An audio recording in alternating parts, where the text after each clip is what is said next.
Hello, divine souls. Welcome back to Soulfire Tarot. We're here for some daily wisdom and energy guidance, bringing ancient myth and modern intuition together for our healing, our growth, and just a little bit of fun, maybe too. If something here in this reading resonates, please drop a like or a comment so we can help this message to reach more people who need it. So let's take a breath. Get ready to dive in, tune in, and let's see what Spirit has for us today. So, we are starting with the World card as our organizing energy. Remembering we're playing with this new Pantheon deck I picked up, which is about the Olympic or the Greek Pantheon, rather. And so, here we have all the gods of Olympus as the World card. Now, the traditional world card, so it signifies like wholeness, completion, integration, divine unity, which I think we're seeing here. So the Olympians all taken together, they really are the world. They're each an essential element as we look at sort of the energies of the cosmos, the nature of the cosmos. And this circle of becoming, these cycles of nature, these rhythms of the divine and the mundane, and the way that we move through the world with them. So, together, all of these Olympians are representing the culmination of the hero's journey that we go through in the major arcana that we start out with the Fool at the number 0.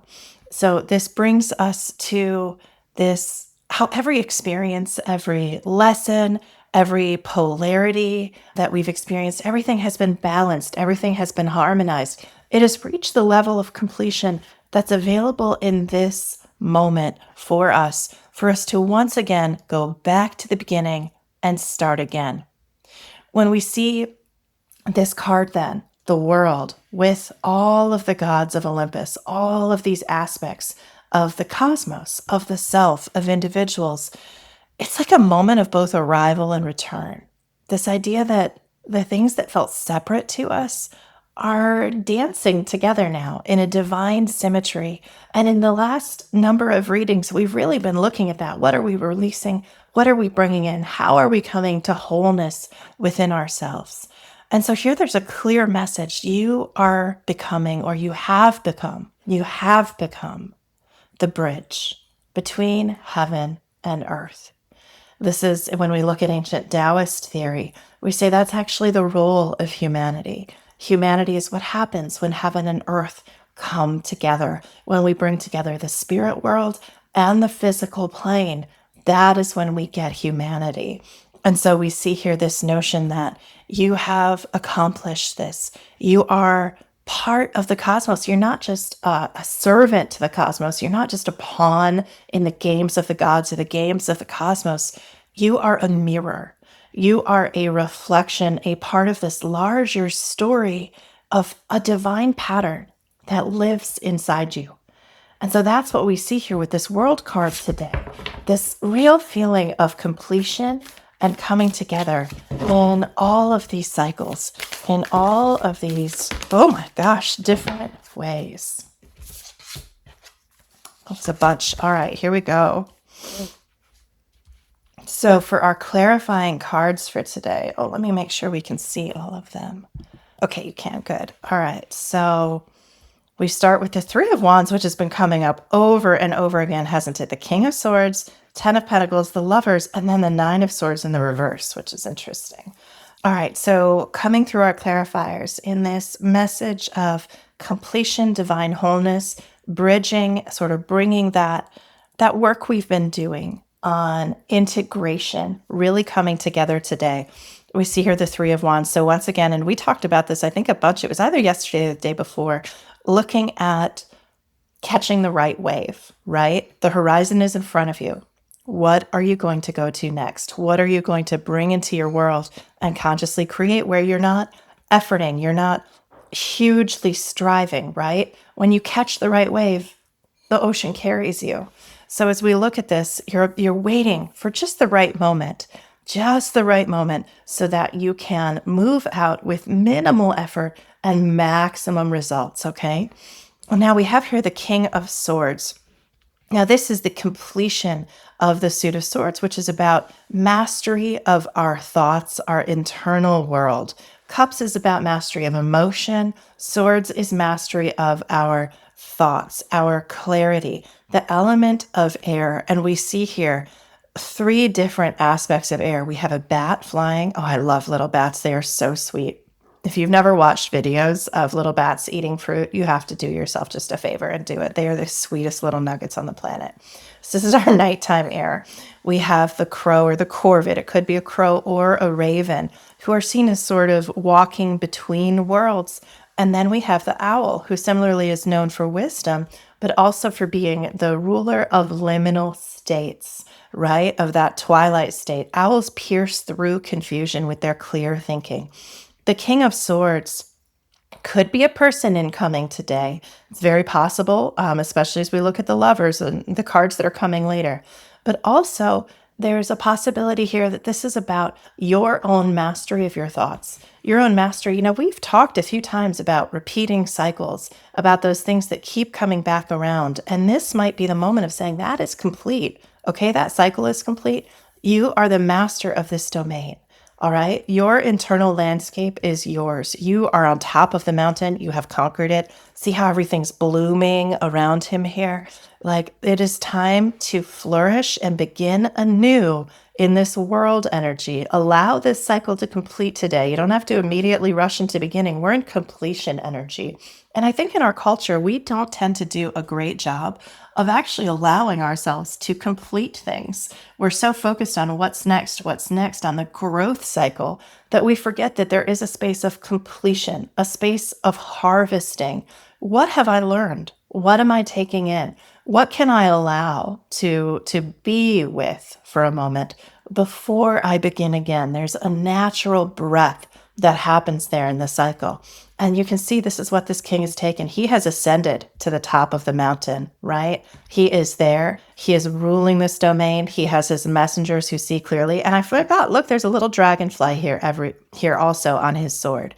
And the dragonflies are so special as spirit allies because they are the element of air and they can move in every direction, any direction at once, kind of like little helicopters, right? Except much more adept than the helicopters. So they have this tremendous flexibility and clarity. Now, as we continue forward with our last three cards, we have the Ten of Pentacles and the Lovers. Y'all, this is big energy for today. Big, happy energy. Ten of Pentacles is this culmination, right? So we have here the culmination of the major arcana. We have here the culmination of the sword suit. We have here the culmination of the Pentacles suit. So you see there's big wrap up energy today. There is big, you have completed something.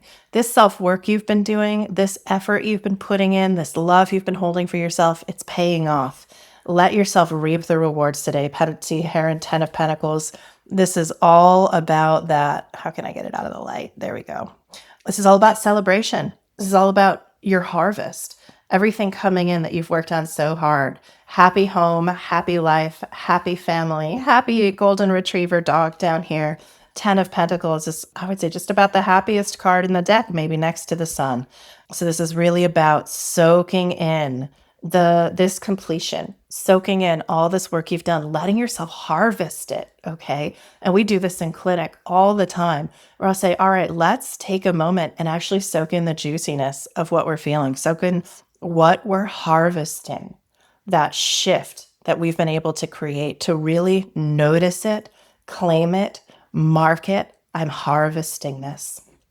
And now we have also the Lovers, and then we have the Nine of Swords in reverse. The Lovers card, of course, it traditionally can be about making a choice, but it's also about that, just that deep love of life, possibly a love of a King of Swords. You may have someone coming in, although I think it's more an internal love, given all this completion energy that we have today, looking at allowing this union, again, of heaven and earth, of thought and emotion, of the different parts of yourself, welcoming the parts of yourself back in, looking at this idea that we split parts of ourselves as we are taught to deny our shadow aspects when we're young and throughout our life. And coming back into wholeness is a journey of reclaiming those parts of ourselves that we abandoned or pushed away, and reclaiming them with great love, with great passion, with this divine love. And then we have here the Nine of Swords in reverse. Nine of Swords is typically about sort of sitting in your sitting in your feelings or in your negative thoughts. It's about stewing a little bit. And so in the reverse, we're really saying don't overthink it. Okay. Let yourself be in this completion. You don't have to overthink it. You don't have to overstew. You don't have to worry about what you feel wasn't completely perfectly done. A new cycle is coming, my friends. When we're in the energy of completion, that always means another cycle is coming up next. And so, seeing that, don't worry about what comes next. Let today be a day of harvest. Let today be a day of enjoying the fruits of your labor, okay? Enjoying this 10 of Pentacles, this beautiful celebration, the fruits of your labor for all the hard internal work you've been doing and the developmental work that you've been doing long term on your spirit curriculum, the growth and the reason that you're here in this lifetime.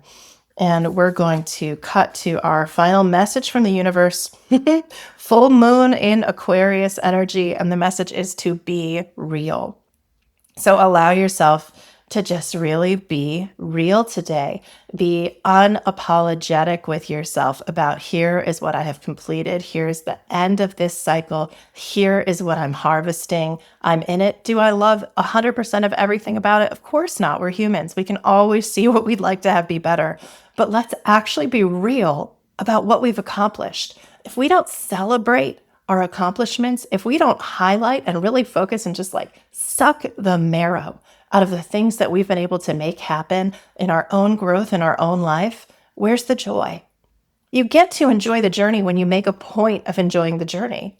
You get to enjoy the completion of a cycle when you make a point to celebrate it, to be real with yourself about the fact that this is a lifelong journey. None of us gets to a point of development and says, okay, I'm done now. I'm finished. I'm a fully realized, perfect human. And it's the saying is the opposite. Before enlightenment, carry water, chop wood. After enlightenment, carry water, chop wood. Like we're doing the same work regardless, okay? So let yourself be real and enjoy this harvest today. Really focus on it. Where have I gotten to? How far have I come in this particular cycle? Look at all this energy and this work that I have put in. Look at what I have accomplished. Yes, I see there are still things I want to accomplish. Of course there are. You're still alive. But beyond that, this is a moment of harvest. This is a moment of appreciation for what you have already accomplished in your life, what you have brought in, what you have brought together in divine union with this lover's energy. Allow yourself to enjoy that, to soak it in today, the completion of this perfect cycle, and know that, of course, another one will begin again. I hope this has been helpful for you, my loves. I love you so very much. Again, if you resonated with any part of this message, please drop a like or a comment. That would help me and my little baby channel so much to reach more people. And I will see you again tomorrow. Bye-bye.